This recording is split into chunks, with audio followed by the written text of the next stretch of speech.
Breaking ಚೆನ್ನಾಗಿದೆ, gear shifting ಚೆನ್ನಾಗಿದೆ.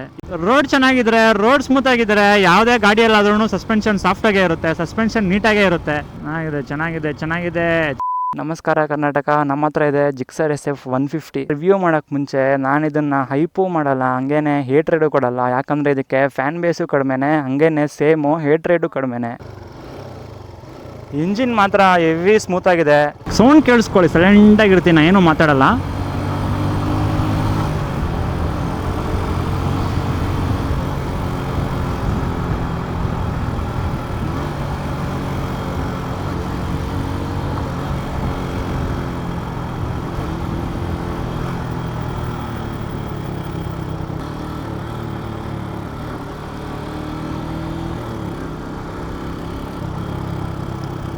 ಇದ್ರ ಸೌಂಡು ಒಂಥರ ಡಿಫ್ರೆಂಟ್ ಆಗೈತೆ ಗೈಸ್, ಒಂಥರ ಕೇಳೋಕ್ಕೆ ಒಂಥರ ಮೆಲೋಡಿಯಾಗಿ ಸೂತಿಂಗ್ ಆಗೈತೆ ಸೌಂಡು, ಚೆನ್ನಾಗೈತೆ. ಎಷ್ಟೋ ದಿನಗಳಿಂದ ನಾನು ಜಿಕ್ಸರ್ ಮಾಡೋಣ ಅಂದ್ಕೊಂಡಿದ್ದೆ. ಫೈನಲಿ ಇವತ್ತು ಸಿಕ್ಕಿದೆ ಜಿಕ್ಸರ್ ನನ್ನ ಕೈಗೆ. ಯಾಕೆ ಜಿಕ್ಸರು ಅಂತಂದರೆ ಅಷ್ಟೊಂದು ಇದು ಅಂತಂದರೆ, ಸ್ಟಾರ್ಟಿಂಗ್ ನಾವು ಸ್ಕೂಲ್ ಡೇಸಲ್ಲಿದ್ದಾಗ ಜಿಕ್ಸರು ಮತ್ತು R15 ಈ ಸೆಗ್ಮೆಂಟಲ್ಲಿ R15 V2 ಇತ್ತವಾಗ, ಮತ್ತು ಜಿಕ್ಸರು ಹೊಸದಾಗಿ ಲಾಂಚ್ ಆಗಿತ್ತು ಅವಾಗ. ಜಿಕ್ಸರು ಮತ್ತು R15 ಒಂಥರ ಆವಾಗ ನಮ್ಗೆ ಅದೇ ದೊಡ್ಡ ಗಾಡಿ ಅನ್ನೋ ಥರ. R15 ನೋಡಿಬಿಟ್ರೆ ಯಾವುದೋ ಒಂದು ಒಳ್ಳೆ ಗಾಡಿಗರು, ದೊಡ್ಡ ಗಾಡಿ ಇದು ಅಂದ್ಕೊಂಡ್ಬಿಡ್ತಾಯಿದ್ರಿ. ಜಿಕ್ಸರು ಅಷ್ಟೇ ಸೇಮ್, ಇದಕ್ಕೂ ಫೇರಿಂಗ್ ಇದೆ, ಬ್ಲೂ ಕಲರ್ ಇತ್ತು ಅವಾಗೂ, ಎದ್ದು ಕಾಣಿಸ್ತಾ ಇತ್ತು. ಮತ್ತು ಇದರಲ್ಲೂ ಸೇಮ್ ಫೇರಿಂಗ್ ಇದೆ, ಸೇಮು ಅದೇ ಹಂಗೆ ಕಾಣಿಸುತ್ತಲ್ಲ ಆವಾಗ.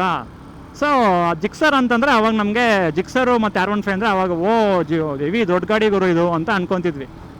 ಅದಕ್ಕೆ ಜಿಕ್ಸರ್ ಅಂತಂದರೆ ಒಂಥರ ನಾಸ್ಟಾಲಜಿಯ ಫೀಲು ಜಿಕ್ಸರು R15 ಅಂತಂದರೆ. ಸಿಟಿಯಲ್ಲಿ ಓಡಾಡ್ಬೋದು ಗುರು ಮಸ್ತಾಗೆ. ಇದು ಹ್ಯಾಂಡಲ್ ಬಾರ್ ಮಾತ್ರ ಕ್ರೇಜಿ ಆಗೈತೆ, ಸೀಟಿಂಗ್ ಪೊಸಿಷನ್ನು ಅಂದರೆ ತುಂಬಾ.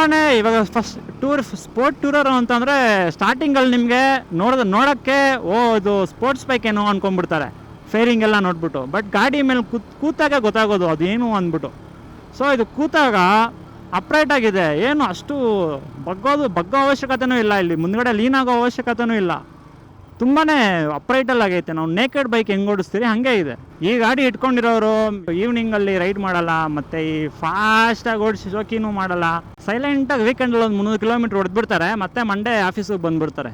ಅಂಥ ಕ್ಯಾಟಗರಿ ಗಾಡಿ ಇದು. ಹೆವಿ ಅಟೆನ್ಷನ್ ಸೀಕ್ ಅಂತೂ ಮಾಡಲ್ಲ, ಬಟ್ ಗಾಡಿ ಓಡಿಸೋನು ಮಾತ್ರ ಸ್ಯಾಟಿಸ್ಫ್ಯಾಕ್ಷನ್ ಇರುತ್ತೆ. ಈ ಗಾಡಿಯಲ್ಲಿ TFT ಡಿಸ್ಪ್ಲೇ, ಟ್ರ್ಯಾಕ್ಷನ್ ಕಂಟ್ರೋಲು, ಏನೇನು ಮಾಡರ್ನ್ ಫೀಚರ್ಸ್ ಐತೆ ಅದು ಯಾವುದೂ ಇಲ್ಲ ಈ ಗಾಡಿಯಲ್ಲಿ.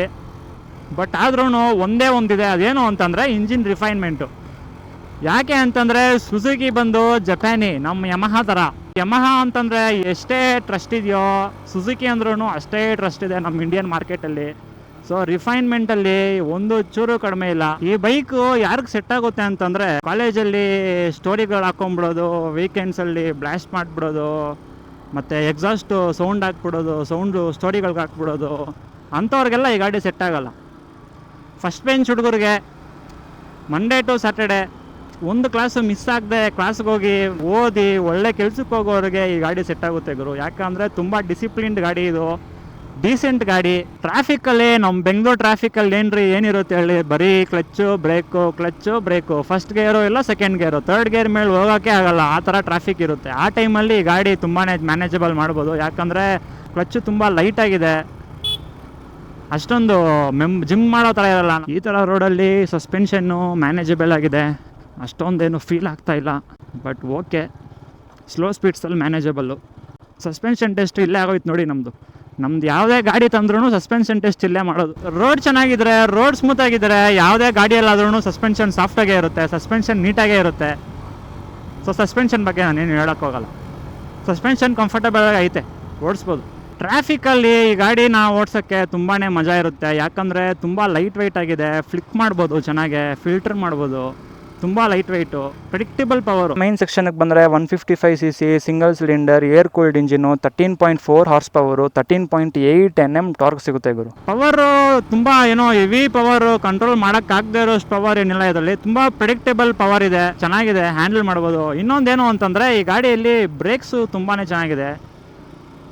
ತುಂಬಾ ಫೀಡ್ಬ್ಯಾಕು ಮಸ್ತಾಗಿದೆ. ಈ ಗಾಡಿ ಪವರ್ ಹೆಂಗಿದೆ ಅಂತಂದರೆ, ಇವಾಗ ನಾವು ನಾರ್ಮಲಾಗಿ ಅದನ್ನು ಫಸ್ಟ್ ಟೈಮ್ ಡೇಟ್ಗೆ ಹೋದಾಗ ಹಾಯ್ ಅಂತ ಮಾತಾಡ್ಸೋ ಪೊಲೈಟ್ ಹುಡುಗಿರಿರ್ತಾರೆ ನೋಡಿ, ಆ ಥರ ಇದು ಲೀನಿಯರಾಗಿ ಪವರ್ ಡೆಲಿವರಿ ಐತೆ, ಕ್ರೇಜಿ ಆಗೈತೆ. ಅದೇ ನಮ್ಮ KTM ದಾದ್ರೆ ಒಂದೇ ಸರಿ ಫುಲ್ ಜೋಶು ಸ್ಟಾರ್ಟಿಂಗ್ ಅಲ್ಲೇನೆ. ಹೌದಾ ಯಜಮಾನ್ರೆ? ಸ್ಪೋರ್ಟ್ಸ್ ಬೈಕ್ ತರ ಇದೆ ಫೇರಿಂಗ್ ಮಾತ್ರ, but sitting position normal proper touring ತರ, ಬ್ಯಾಕ್ ಪೇನು ಬರಲ್ಲ, ಏನು ಬರಲ್ಲ, ಆರಾಮಾಗಿ ಓಡಿಸ್ಬೋದು ಗಾಡಿನ. ಈ ತರ ಓವರ್ಟೇಕಿಂಗ್ ಎಲ್ಲ ಆರಾಮಾಗಿ ಮಾಡ್ಬೋದು. ಏನು ಅಷ್ಟು ಅಂಡರ್ ಪವರ್ಡ್ ಆಗೇನಿಲ್ಲ ಗಾಡಿ, ಇದು ಅಂಡರ್ ಪವರ್ಡ್ ಆಗೇನಿಲ್ಲ ಗಾಡಿ.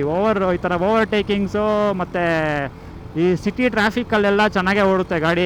ಡಿಸ್ಪ್ಲೇ ನೋಡಿ, ಅದು ಆರೆಂಜ್ ಕಲರ್ ಬ್ಯಾಕ್ ಲೈಟ್ ಇದೆ, ಚೆನ್ನಾಗಿ ಕಾಣಿಸ್ತೈತೆ. ವಾವ್, ಬ್ರೇಕಿಂಗ್ ಚೆನ್ನಾಗಿದೆ, ಗೇರ್ ಶಿಫ್ಟಿಂಗು ಚೆನ್ನಾಗಿದೆ. ಈ ಗಾಡಿ ಏನು ಅಂತಂದರೆ, ಈ ಗಾಡಿ ಇವಾಗ ನಾರ್ಮಲ್ ನಾವು KTM ಗಾಡಿಗಳೆಲ್ಲ ಓಡಿಸ್ಬಿಟ್ಟು ತುಂಬ ಅಗ್ರೆಸಿವ್ ಆಗಿರುತ್ತೆ, ತುಂಬಾ ಮಕ್ಕೊಡ್ದಂಗೆ ಇರುತ್ತೆ ಪವರು. ಇದು ಏನು ಅಂತಂದರೆ ಸಟಲ್ ಆಗಿದೆ, ತುಂಬಾ ಸಾಫ್ಟಾಗಿ, ತುಂಬ ಲೀನಿಯರಾಗಿ ಪವರ್ ಡೆಲಿವರಿ ಚೆನ್ನಾಗಿದೆ ಓಡಿಸೋಕ್ಕೆ, ಅಷ್ಟೊಂದು ತೊಂದರೆ ಕೊಡಲ್ಲ ರೈಡರ್ಗೆ. ಸೈಡ್ ಫೇರಿಂಗ್ಸ್ ಚೆನ್ನಾಗಿದೆ, ಟ್ಯಾಂಕ್ ಡಿಸೈನ್ ಚೆನ್ನಾಗಿದೆ, ಹಿಂದ್ಗಡೆ ಟೇಲ್ ಲೈಟು ಅಷ್ಟೇ ಶಾರ್ಪ್ ಆಗಿದೆ. ಬಟ್ ಇಂಡಿಕೇಟರ್ಸ್ ಮಾತ್ರ ಸುಜುಕಿ ಅವರು ಅದ್ರ ಯಾವುದರಿಂದ ಇನ್ಸ್ಪಿರೇಷನ್ ತೊಗೊಂಡ್ರೋ ಗೊತ್ತಿಲ್ಲ, ಚೆನ್ನಾಗಿಲ್ಲ. ಮುಂದೆ ಡಿಸೈನಲ್ಲಿ ಸುಜುಕಿ ಅವರು GSXR ಫೀಲಿಂಗ್ ಕೊಡೋಣ ಅಂತ ಟ್ರೈ ಮಾಡಿದ್ದಾರೆ. ಏನು ಅಂದರೆ ಬಜೆಟಲ್ಲಿ ಬಂದ್ಬಿಟ್ಟೈತೆ, ಸೂಪರ್ ಬೈಕ್ ಆಗಿಲ್ಲ ಅಷ್ಟೇ. ಈ ಗಾಡಿ ಕಂಪ್ಲೀಟ್ಲಿ ರಾ ಗಾಡಿ. ಫೀಚರ್ಸ್ ಅಂತ ಬಂದರೆ ಬ್ಲೂಟೂತು ಇಲ್ಲ, ಟ್ರಾಕ್ಷನ್ ಕಂಟ್ರೋಲು ಇಲ್ಲ, ಕ್ವಿಕ್ ಶಿಫ್ಟರು ಇಲ್ಲ, ಕಂಪ್ಲೀಟ್ಲಿ ರಾ ಗಾಡಿ. ಇದು ರಿಫೈನ್ಮೆಂಟ್ ಕೇಳಿದ್ರೆ ರಿಫೈನ್ಮೆಂಟ್ ಮಾತ್ರ ಇರುತ್ತೆ, ಯಾಕಂದರೆ ಇದು ಸುಜುಕಿ. ರಿಯಲ್ ಲೈಫ್ ಕನೆಕ್ಷನ್ ಕೊಡಬೇಕು ಅಂದರೆ ಜಿಮ್ಗೆ ಹೋಗಿ ಸ್ಟೇಟಸ್ಗಳು ಸ್ಟೋರಿಗಳು ಹಾಕೋ ಒಂಥರ ಅಲ್ಲ, ಮಂಡೇ ಟು ಫ್ರೈಡೆ ಜಿಮ್ಗೆ ಹೋಗಿ ಸೈಲೆಂಟಾಗಿ ಮನೆಗೆ ಹೋಗೋ ಒಂಥರ ಕ್ಯಾರೆಕ್ಟರ್ ಇದು. ಅಂತಂದರೆ ಈ ಗಾಡಿನ ಯಾರು ಡ್ರೀಮ್ ಬೈಕ್ ಅಂತ ಮಾತ್ರ ಯಾರು ತಗೊಳ್ಳಲ್ಲ. ಹಂಗೇನೆ ಒಂದ್ಸರಿ ತಗೊಂಡ್ಬಿಟ್ರೆ ಸೇಲ್ ಮಾಡಬೇಕು ಅಂತಾನೂ ಯಾರು ಸೇಲ್ ಮಾಡಲ್ಲ, ಅಷ್ಟು ಕನೆಕ್ಷನ್ ಆಗ್ಬಿಡುತ್ತೆ ಈ ಗಾಡಿ. ಸಿಟ್ಟಿಂಗ್ ಪೊಸಿಷನ್ ತುಂಬಾನೇ ಚೆನ್ನಾಗಿದೆ, ನಂಗೆ ತುಂಬಾ ಇಷ್ಟ ಆಯ್ತು. ಇದು ಸ್ಪೋರ್ಟ್ ಟೂರರ್ ಗೈಸ್, ಇದು ಸ್ಪೋರ್ಟ್ಸ್ ಬೈಕ್ ಅಲ್ಲ. ಫೇರಿಂಗ್ ಎಲ್ಲ ಐತೆ, ಫೇರಿಂಗ್ನ ನೋಡಿ ಕನ್ಫ್ಯೂಸ್ ಆಗಬಾರ್ದಲ್ಲ, ಫೇರಿಂಗ್ನ ನೋಡಿ ಯಾವತ್ತು ಕನ್ಫ್ಯೂಸ್ ಆಗಬಾರ್ದು. ಹಂಗೇನೆ ಡೀಸೆಂಟ್ ಆಗಿರೋರನ್ನ ನೋಡಿ ಕನ್ಫ್ಯೂಸ್ ಆಗಬಾರ್ದು, ಅವರೇ ಚಾಳಕ್ ನನ್ನ ಮಕ್ಕಳಾಗ್ಬಿಟ್ಟಿರ್ತಾರೆ.